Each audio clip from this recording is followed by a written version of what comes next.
नमस्कार साथियों, मैं शिकवाल सर एक बार पुनः आपका उदयपुर के सरजी स्टडी सेंटर में भव्य अभिनंदन करता हूं, स्वागत कर रहा हूं। बिल्कुल साथियों, आपको काफी दिनों से इंतजार कर रहे थे कि कक्षाएं अचानक 2 दिन कैसे बंद हो गई। बिल्कुल कुछ टेक्निकल कमी की वजह से भी रही है और कुछ मैं 2 दिन के लिए बाहर था, तो बिल्कुल आज नए सिरे से वापिस उसी रफ्तार के साथ कक्षाएं शुरू कर रहे हैं। मनोविज्ञान की प्रश्नोत्तरी का जो दौर चल रहा है उसमें कोई व्यवधान नहीं है, वो निरंतर चलायमान रहेगा। उसी क्रम में यदि हम बात करते हैं तो मनोविज्ञान की प्रश्नोत्तरी आज जो आप और हम पढ़ने जा रहे हैं वो क्या है, 41वीं मनोविज्ञान की प्रश्नोत्तरी पढ़ने जा रहे हैं। तो बिल्कुल मेरे साथ जुड़िएगा और पहला ही क्वेश्चन आपके मोबाइल की स्क्रीन पर ही होगा। देखिएगा क्वेश्चन क्या कहता है और बहुत ही जबरदस्त है, कई बार एग्जाम में पूछा भी गया। देखिएगा क्वेश्चन है, लैटिन शब्द साइको का अर्थ है या साइकी का अर्थ है। बिल्कुल मनोविज्ञान को अंग्रेजी में क्या कहते हैं कि साइकोलॉजी कहते हैं। क्या कहते हैं साथियों, ये साइकोलॉजी कहते हैं। ये साइकोलॉजी शब्द यदि देखा जाए 2 शब्दों से मिलकर बना है। एक तो बना है साइकी, क्या बना है साइकी, एक बना है लोगस। अब यहां पर यही अर्थ पूछा जा रहा है कि पर्टिकुलर साइकी का अर्थ क्या है। तो ये किस भाषा का शब्द है, यदि देखा जाए तो ये ग्रीक भाषा का शब्द है। पर्टिकुलर जो साइकोलॉजी शब्द है ये 2 शब्दों से मिलकर बना, कौन सी भाषा का, ग्रीक। ग्रीक में भी कौन सा है, एक तो साइकी और लोगस। इस साइकी का अर्थ क्या है, आत्मा, और लोगस का अर्थ क्या है, अध्ययन करना। इसका मतलब पर्टिकुलर साइकोलॉजी शब्द का अर्थ क्या हुआ, आत्मा का अध्ययन करना, और साइकी का अर्थ क्या, आत्मा। तो देखिए यहां पर यही तो पूछा जा रहा है कि लैटिन शब्द जो साइकी है इसका अर्थ क्या है। बिल्कुल अर्थ आपके सामने आ गया, क्या है, आत्मा। तो ये चौथा विकल्प है जो बिल्कुल क्या माना जाएगा, सही। व्यवहार मनोविज्ञान का वर्तमान में अर्थ व्यवहार है। मनोविज्ञान को वर्तमान में किस नाम से जानते हैं, मनोविज्ञान को वर्तमान की यदि अपन बात करें अर्थ की तो इसको किस रूप में जानते हैं, व्यवहार के रूप में जानते हैं। क्लियर। इसके अलावा मनोविज्ञान का शाब्दिक अर्थ, हिंदी में शाब्दिक अर्थ क्या है इसका, मन है। और दर्शन शास्त्र से निकला है, तो इसी वजह से ये तीनों विकल्प तो गलत हो गए और आत्मा क्या हो गया, सही हो गया। तो चलिएगा नेक्स्ट क्वेश्चन की ओर। क्वेश्चन नंबर 2, निम्नलिखित में से समस्या समाधान को क्या बाधित नहीं करता है। समस्या समाधान अधिगम से सवाल पूछा गया कि निम्नलिखित में से समस्या समाधान को क्या बाधित नहीं करता, पूछा जा रहा। क्या पूछा जा रहा, ऐसा कौन सा तत्व है जो बाधित नहीं करता। अंतर्दृष्टि, मानसिक पारुपता, मोर्चाबंदी या सभी, ये 4 विकल्प है। समस्या समाधान को लेकर बात हो रही है साथियों, तो समस्या समाधान को लेकर बाधित करने वाला तत्व कौन सा नहीं है। देखिएगा अंतर्दृष्टि, यदि आप किसी भी समस्या का समाधान करते हो तो अंतर्दृष्टि यदि आपकी सही सोच नहीं है तो आपके लिए क्या करेगी, बाधित करेगी। तो यह विकल्प होगा नहीं, क्योंकि कोई भी समस्या समाधान करते हो तो आप मानसिक प्रक्रिया से निकलकर चलते हो, तो यह भी बाधित करेगी, इसलिए यह भी होगा नहीं। बचा क्या, मोर्चाबंदी, यानी कि किसी को की घेराबंदी जो करते हो उसे मोर्चाबंदी कहते हैं। और मोर्चाबंदी में समस्या समाधान को लेकर या मानसिक प्रक्रिया से संबंधित तत्व नहीं है, इस वजह से सी विकल्प बिल्कुल सही माना जाएगा और डी क्या हो गया, सभी होगा नहीं। तो समझ गए होंगे आखिर सी क्यों सही है। हर विकल्प पर चर्चा की, इस वजह से आपको पता पड़ गया आखिर सी क्यों सही हुआ। चलिए नेक्स्ट क्वेश्चन की ओर। क्वेश्चन नंबर 3 जबरदस्त है साथियों, आपको थोड़ा बड़ा लग रहा होगा लेकिन बहुत ही जबरदस्त है। निम्नलिखित में से कौन सा रायबर्न के अनुसार शिक्षा के 3 संबंधों में सम्मिलित नहीं है। रायबर्न के अनुसार ऐसा कौन सा कथन है जो शिक्षा के 3 जो तत्व है उससे संबंधित नहीं है। देखिएगा बच्चे और शिक्षक, शिक्षा से संबंधित तत्व कौन से है, पहले तो ये देखो, शिक्षा के संबंध में तो शिक्षा के संबंध में कौन है, शिक्षक भी है। शिक्षा के संबंध में कौन है, विद्यार्थी भी है। तो शिक्षा के संबंध में कौन है, शिक्षक भी है, विद्यार्थी है। इन दोनों का संबंध किससे है? समाज से भी है। किससे है? समाज से। अब यह सवाल पूछा जा रहा है कि शिक्षा से संबंधित राय बन के अनुसार, किसके अनुसार? इस राय बन के अनुसार शिक्षा से संबंधित कौन सा नहीं है? तो बच्चे और शिक्षक, बिल्कुल ये दो तत्व है, इसका मतलब ये आंसर सही होगा नहीं। बच्चे और समाज, बिल्कुल विद्यार्थी और समाज, ये दोनों तत्व भी है, इसलिए भी यह विकल्प होगा नहीं। लेकिन रायबर्ड ने शिक्षक और विषय को लेकर किसी तरह का, विषय और छात्र को लेकर जरूर चर्चा की थी इसने, शिक्षक और विषय को लेकर चर्चा नहीं की। इस दृष्टि से सी विकल्प क्या माना जाएगा? यह शिक्षा से संबंधित नहीं होगा। इस वजह से सी बिल्कुल क्या माना जाएगा? सही माना जाएगा। तो चलिएगा अगले क्वेश्चन की ओर। क्वेश्चन नंबर 4, जितने भी इस वीडियो को देख रहे हैं वो गलत नहीं होना चाहिए। क्वेश्चन नंबर 4 देखिए, व्यवहार में परिवर्तन की वृद्धि है। व्यवहार में क्या है? परिवर्तन की वृद्धि क्या कहलाती है? मात्रात्मक, गुणात्मक, संज्ञानात्मक या सभी? व्यवहार में परिवर्तन की वृद्धि शब्द पूछा जा रहा है। क्या पूछा जा रहा? तो बिल्कुल अब आप उत्तर तक पहुंच गए होंगे। जब वृद्धि होती वहां क्या होता है? गुण होता है या मात्रा होती है? मापन किसका होता है? अभिवृद्धि का होता है। और अभिवृद्धि में कौन सा तत्व विद्यमान है? मात्रात्मक। इसलिए ए विकल्प क्या हो रहा है? सही हो रहा है। गुणात्मक, जो कि विकास से संबंधित है। गुणात्मकता का संबंध किससे? विकास से। और संज्ञानात्मक का संबंध किससे? बुद्धि से। किससे? बुद्धि से। सभी होगा नहीं, इसी वजह से ये तीन गलत हो गए और ए विकल्प क्या हो गया? बिल्कुल सही हो गया। तो चलिएगा अगले क्वेश्चन की ओर। क्वेश्चन नंबर 5 क्या कहता है? क्वेश्चन नंबर 5 देखिए, शिशु भाषा को सर्वप्रथम उपयोग किसके लिए करता है? यानी कि कोई भी शिशु जिस भाषा का भी प्रयोग कर रहा है वो सर्वप्रथम किसके लिए करता है? क्या सृजनात्मकता के लिए करता है? तो सृजनात्मकता का संबंध तो बाल्यावस्था से। किससे है? बाल्यावस्था से। तो यहां पर क्या पूछा जा रहा है? शिशु को लेकर पूछा जा रहा है, इसलिए यह विकल्प होगा नहीं। क्या शिशु अनुकरण द्वारा? बिल्कुल, अनुकरण का संबंध भी किससे? बाल्यावस्था से। तो सी विकल्प भी क्या है? होगा नहीं। जब दो कट गए तो सभी भी वैसे ही पता पड़ गया होगा नहीं। तो होगा कौन सा? शिशु भाषा का जो प्रयोग करता है अभिव्यक्ति के लिए करता है। तो बी विकल्प क्या माना जाएगा? बिल्कुल सही माना जाएगा। तो चलिएगा नेक्स्ट क्वेश्चन की ओर। क्वेश्चन नंबर 6, थोड़ा सा कलर चेंज कर लेते हैं। क्वेश्चन नंबर 6 देखिए, समझिए। नैतिक विकास की सामाजिक ठेका या नैतिक विकास का सामाजिक ठेका। देखिए, ठेका शब्द आ गया और ठेका का मतलब आप अनर्थ अर्थ न लेना कि ठेका है क्या। यहां पर पूछा जा रहा है कि नैतिक विकास की सामाजिक ठेका का निर्धारण या निर्धारित अवस्था संबंधित है। तो यह कथन किसने कहा? वापिस सुनना। नैतिक विकास की सामाजिक ठेका निर्धारण अवस्था संबंधित है। क्या गिलफोर्ड से है, जीन पियाजे से, थॉर्नडाइक से है, कोलबर्ग से? बात हो रही है नैतिक विकास को लेकर। तो नैतिक विकास को लेकर जब भी बात होती है और नैतिक विकास को लेकर यदि किसी व्यक्ति ने सर्वाधिक कार्य किया नैतिक विकास पर, वो कौन था? कोलबर्ग था। कौन सा? कोलबर्ग, जिसने नैतिक विकास का सिद्धांत दिया था। कब? 1969 में। प्रथम संशोधन कब हुआ? 1982। द्वितीय संशोधन कब हुआ? 1984। इसने नैतिक विकास के 3 स्तर बताए। कितने स्तर बताए?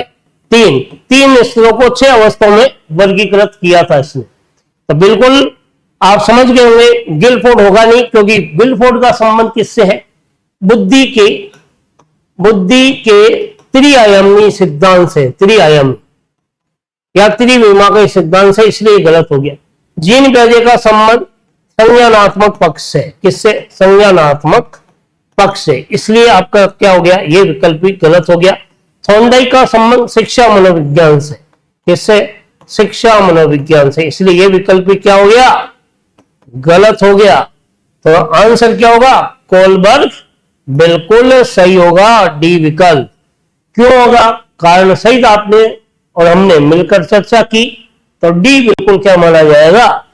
सही माना जाएगा। तो अगले क्वेश्चन की ओर चलते हैं साथियों। क्वेश्चन नंबर 7 क्या कहता है? क्वेश्चन नंबर 7 आखिर किस चीज को लेकर चर्चा कर रहा है? क्वेश्चन नंबर 7 देखिए, वंशानुक्रम से संबंधित प्रयोग चूहों पर किसने किया? वंशानुक्रम में ऐसा कौन सा व्यक्ति था जिसने चूहों पर प्रयोग करके अपने सिद्धांत के बारे में उल्लेखित किया? बिल्कुल बहुत ही जबरदस्त क्वेश्चन है, देखिएगा। क्या चूहों पर प्रयोग मेंडल ने किया? क्या चूहों पर प्रयोग मैकडोगल ने किया? क्या चूहों पर प्रयोग पियर्सन ने किया? क्या चूहों पर प्रयोग पावलो ने किया? देखिए, सोचिए, समझिए, उत्तर दीजिए। देखिएगा, पावलो का सिद्धांत अनुकूलित अनुक्रिया का है। अनुकूलित अनुक्रिया का सिद्धांत है किसका? पावलो का, जिसको शास्त्रीय अनुबंधन का सिद्धांत कहते हैं और क्लासिकल थ्योरी का सिद्धांत कहते हैं। इसने प्रयोग किस पे किया था? इसने प्रयोग जो किया था वो किस पे किया? डोक पर किया और डोक की लार में ग्रंथि पर काम किया था, लार में ग्रंथि पर। और पाचन की क्रिया पर नोबेल पुरस्कार मिला 1904, नोबेल पुरस्कार भी मिला इसको पाचन की क्रिया पर। कौन सी क्रिया पर? पाचन की क्रिया पर, समझना। पियर्सन की यदि बात करें तो इसने व्यक्तिगत विभिन्नता को लेकर काम किया था, व्यक्तिगत विभिन्नता को लेकर काम किया था और व्यक्तिगत विभिन्नता में ही इसने वंशानुक्रम को सर्वाधिक प्रभावित करने वाला कारक बताया, वंशानुक्रम को। फिर अब हम बात करते हैं, मेंडल ने तो मटर के पौधों पर प्रयोग किए थे, तो बचा कौन? मैकडोगल ही वो शख्स था जिसने वंशानुक्रम में इसमें प्रयोग किए, चूहों पर प्रयोग करके सिद्धांत को दिया था। इसलिए बी विकल्प क्या माना जाएगा? बिल्कुल सही माना जाएगा, चूहे पर प्रयोग किए थे इसने। तो चलिए अगले क्वेश्चन की ओर। तो ये पावलो वगैरह ये तो क्या हो गए? गलत। सही कौन सा हुआ? मैकडोगल। क्वेश्चन नंबर 8 क्या कहता है? समझिएगा और उत्तर दीजिएगा।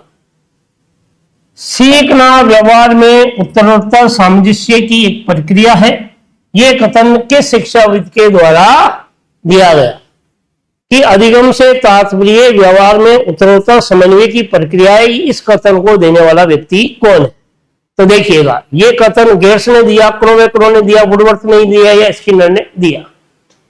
बात हो रही है प्रत्येक कथन पर यदि आप चर्चा करोगे तो उत्तर तक पहुंच जाओगे। देखिए, गेट्स क्या कहता है अधिगम को लेकर?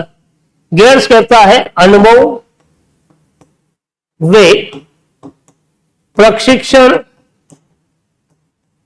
के द्वारा व्यवहार में परिवर्तन अधिगम है। क्या है?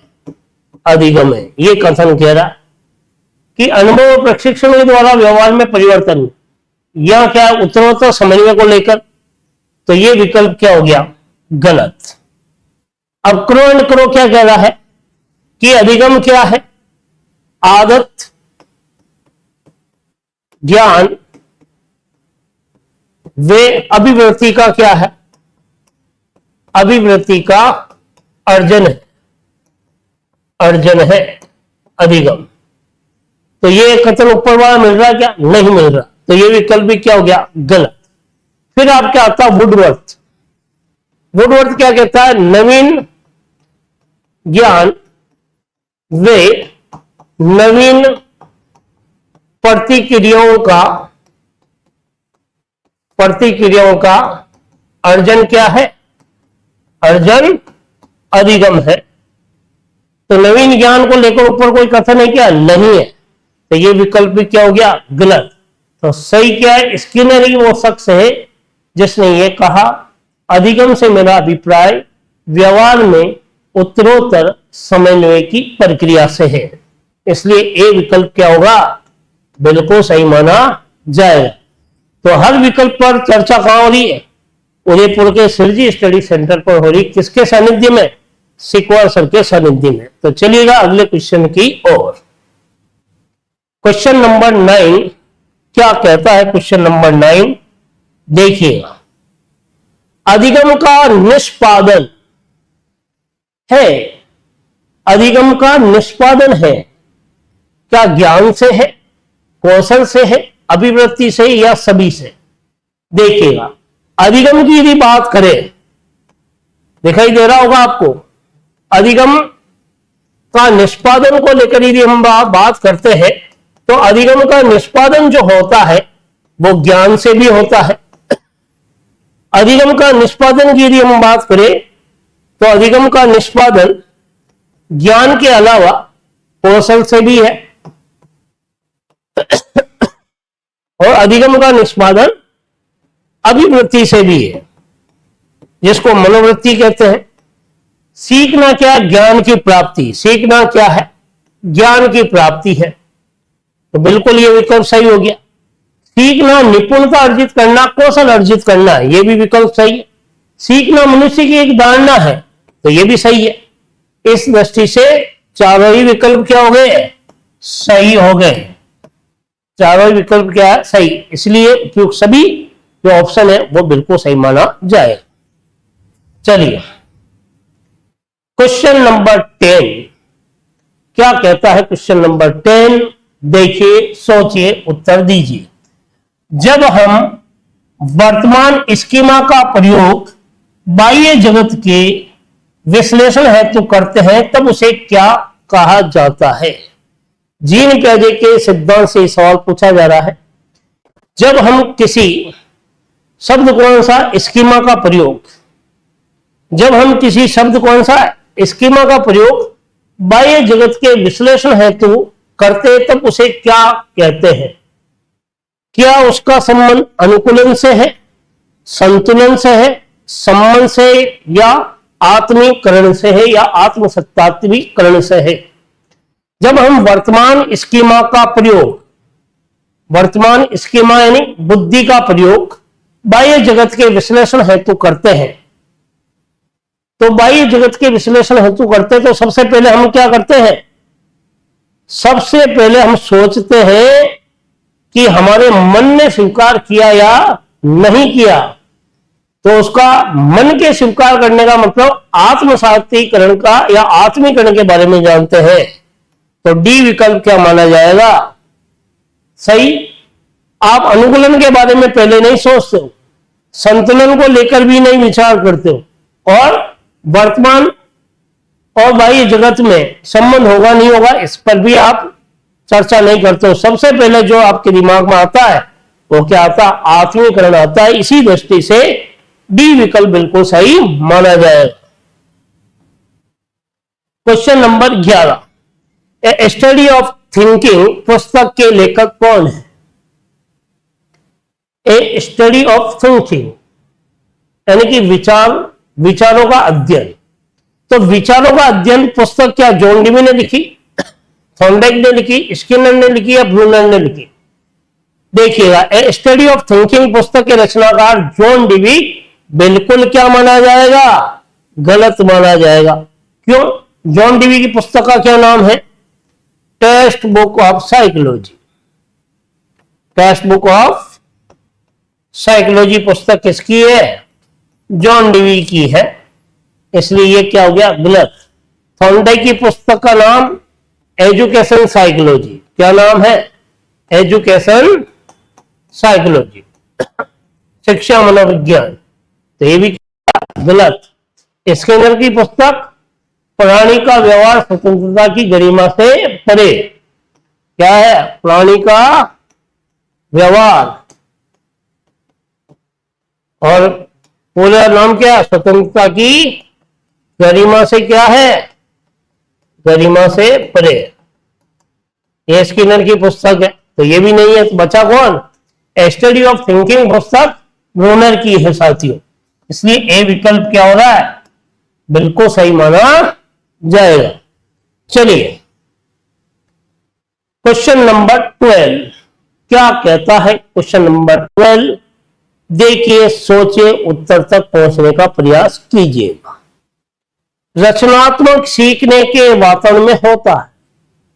यदि आप कोई रचनात्मक सीखने का प्रयास करते हैं तो उसका संबंध जिस परिवेश से है तो उसमें क्या होता है, सहभागिता होती है, सक्रिय अधिगम होता है, बहुपरिप्रेक्ष्य होता है, अनुशासन होता है। देखिए, रचनात्मक सीखने, क्रिएटिविटी के आधार पर आप जिस वातावरण में सीखना चाहते हो तो वो वातावरण क्या होगा, वो बिल्कुल सहभागी तो होगा, वो वातावरण सक्रिय अधिगम भी करेगा, आपके लिए बहुपरिप्रेक्ष्य भी होगा और अनुशासन भी रखेगा।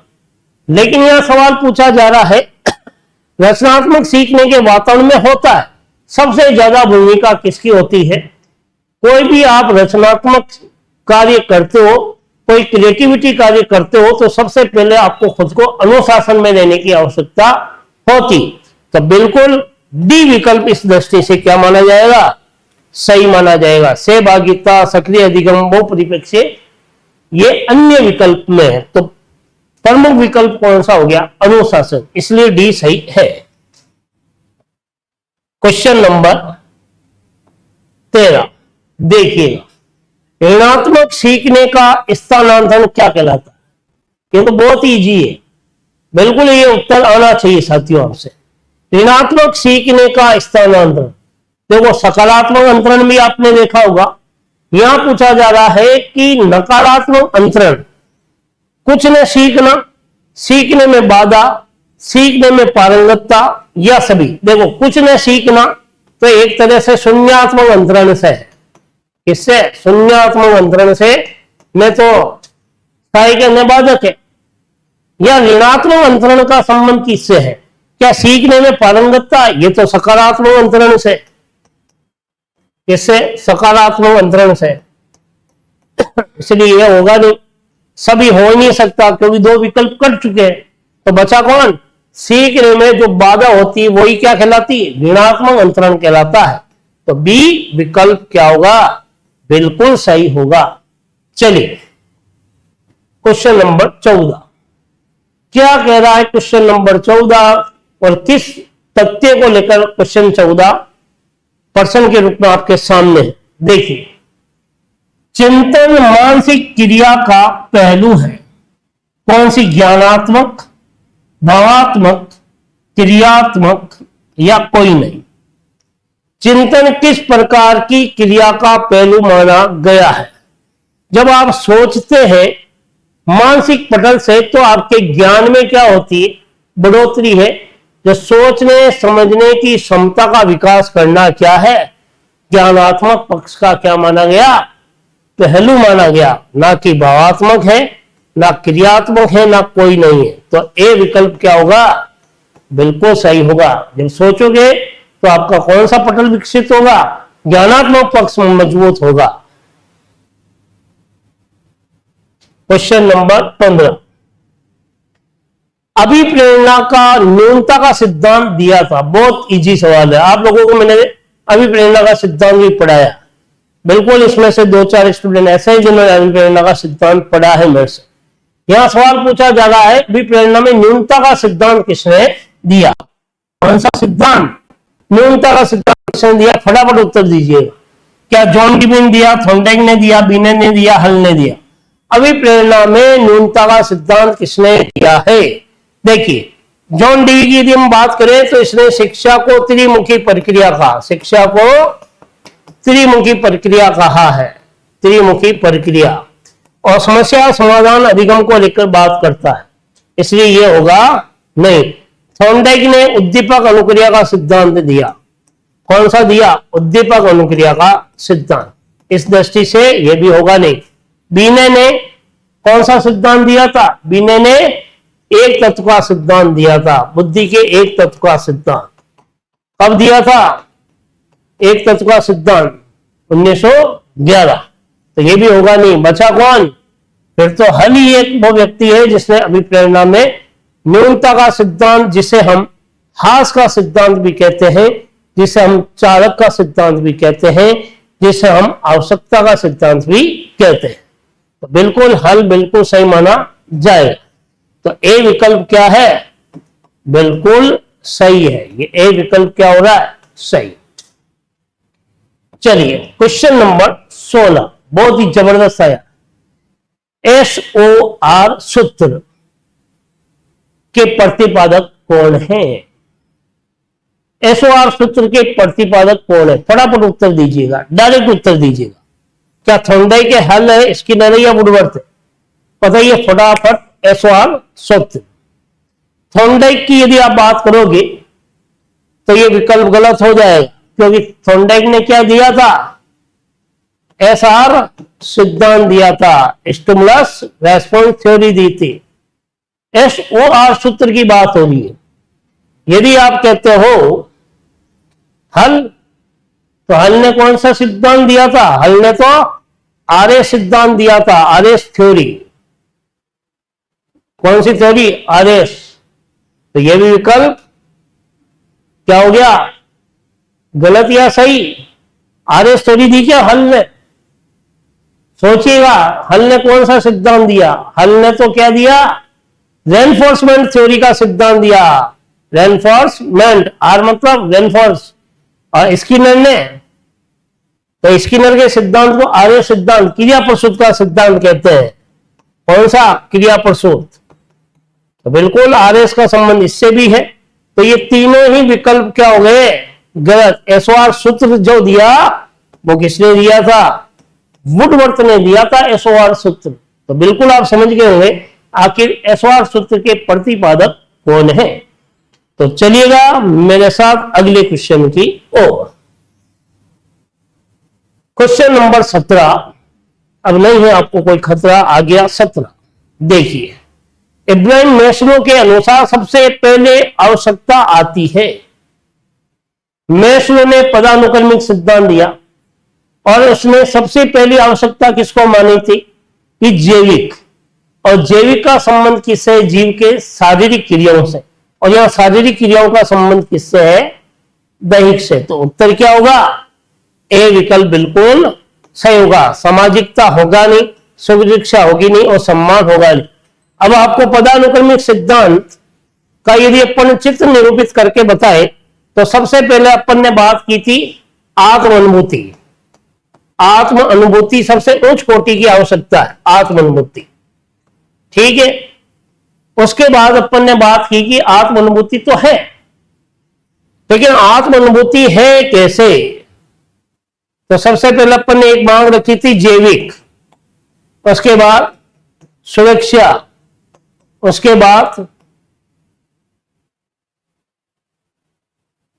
सम्मान, फिर सामाजिक और फिर आत्म अनुभूति। तो सबसे पहले क्या है? जैविक। और जैविक का संबंध किससे? दैहिक। जीव को पहले अपने शरीर संबंधी सुरक्षा की आवश्यकता होती है। तो इसीलिए यह विकल्प क्या हो गया? सही। चलिए अगले क्वेश्चन की ओर। क्वेश्चन नंबर 18, एकांत प्रवृत्ति का संबंध। बहुत ही इजी सवाल है, लेकिन आपकी दिमाग की घंटी को हिला देगा। फटाफट उत्तर दीजिएगा। एकांत प्रवृत्ति का संबंध किससे? बहिर्मुखी, उभयमुखी, नयनमुखी या अंतर्मुखी? एकांत प्रिय का संबंध किससे? देखिएगा, बहिर्मुखी की यदि हम बात करें तो बहिर्मुखी वाला जो होता है वो व्यवहार कुशल होता है। क्या होता है? व्यवहार कुशल। और लोकप्रिय प्रकृति का होता है, लोकप्रिय प्रकृति, नेचर रहता है उसका। सामाजिकता से युक्त होता है, सामाजिकता से युक्त। नेता होता है, सामाजिक कार्यकर्ता होता है, सामाजिक कार्यकर्ता। सेल्समैन होता है, उद्योगपति होता है, व्यापारी होता है, व्यापारी। ये सारे के सारे क्या है? बहिर्मुखी हो गए। उभयमुखी, कुछ गण अंतर्मुखी के, कुछ गण बहिर्मुखी के लिए होता है, तो ये होगा नहीं। अंतर्मुखी का मतलब एकांत प्रिय। एकांत प्रिय व्यक्ति, संकोची, लज्जाशील, वैज्ञानिक, दार्शनिक, आविष्कार, आविष्कारक, ये सारे के सारे क्या है? एकांत प्रिय, यानी कि किसी से कोई लेना देना नहीं। तो एकांत प्रिय का संबंध अंतर्मुखी प्रवृत्ति से है या अंतर्मुखी व्यक्तित्व वाला। तो डी विकल्प क्या होगा? सही। बाकी के विकल्प क्या हो गए? गलत। बिल्कुल ये क्वेश्चन जोंग ने सामाजिक दृष्टिकोण के आधार पर व्यक्तित्व के 3 प्रकार बताए, अंतर्मुखी, बहिर्मुखी और बहिर्मुखी। यहां से ये सवाल पूछा हुआ है। क्वेश्चन नंबर 19, बिल्कुल सोचकर उत्तर दीजिएगा। निम्न में से सृजनात्मकता का तत्व नहीं है। सृजनात्मकता का तत्व कौन सा नहीं है? लोचशीलता, मौलिकता, धारा प्रवाह या संरचित। सृजनात्मकता का तत्व कौन सा नहीं है? फटाफट उत्तर दीजिएगा। यदि आप लोचशीलता कहते हो तो ये विकल्प क्या हो गया? बिल्कुल क्या है? गलत, क्योंकि ये सृजनात्मकता का तत्व है। यदि आप उत्तर मौलिकता देते हो तो यह भी सृजनात्मकता का तत्व है। यदि आप धारा प्रवाहिकता देते हो तो यह भी सृजनात्मकता का तत्व है। लेकिन इकट्ठा करना, से रचित, संग्रहित, तो से रचित दूसरों को साथ में लेकर किसी की चीज का रचना करना, तो साथ जहां आता है वहां संग्रह होता है। तो बिल्कुल, तो से रचित कभी मौलिक नहीं होता है। तो यह सृजनात्मकता का तत्व नहीं है। जो मौलिक नहीं है वो सृजनता होती ही नहीं। तो इसी दृष्टि से डी विकल्प क्या हो गया? गलत हो गया। आज के सेशन का लास्ट और अंतिम क्वेश्चन आपके मोबाइल की स्क्रीन पर यह लगा। देखिए, एक 10 वर्ष की आयु का बालक जो पूर्व में कभी स्कूल नहीं गया है, किस कक्षा में प्रवेश के योग्य है? एक 10 वर्ष का बच्चा है जो पहले कभी स्कूल नहीं गया, अब उसे स्कूल में प्रवेश दिलवाना है। तो उस बच्चे को कौन सी कक्षा में बिठाना?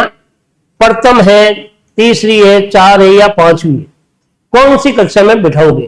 तो 10 साल के बच्चे की यदि हम बात करें तो 10 साल के बच्चे को एकम में तो बिठाएंगे नहीं, 3 में भी बिठाएंगे नहीं, किसमें बिठाएंगे? 4 में भी नहीं बिठाएंगे। किसमें? 5वीं कक्षा का वो पायदान में बैठेगा। 10 साल का बच्चा 5वीं में आता है। तो बिल्कुल आप समझ गए होंगे। आखिर मनोविज्ञान की प्रश्नोत्तरी जो आज हमने कौन से क्रम को पढ़ा था आपको अच्छे से बताया। तो 41वां का जो क्रम था उसी में बहुत सारे मैंने फैक्ट तथ्यों पर आधारित और कुछ अप्लाइड क्वेश्चन, व्यवहारात्मक की दृष्टि पर आधारित क्वेश्चन मैंने पूछे हैं। बिल्कुल यदि आपको ये वीडियो अच्छा लगा तो एक बार इसको जरूर शेयर कीजिएगा।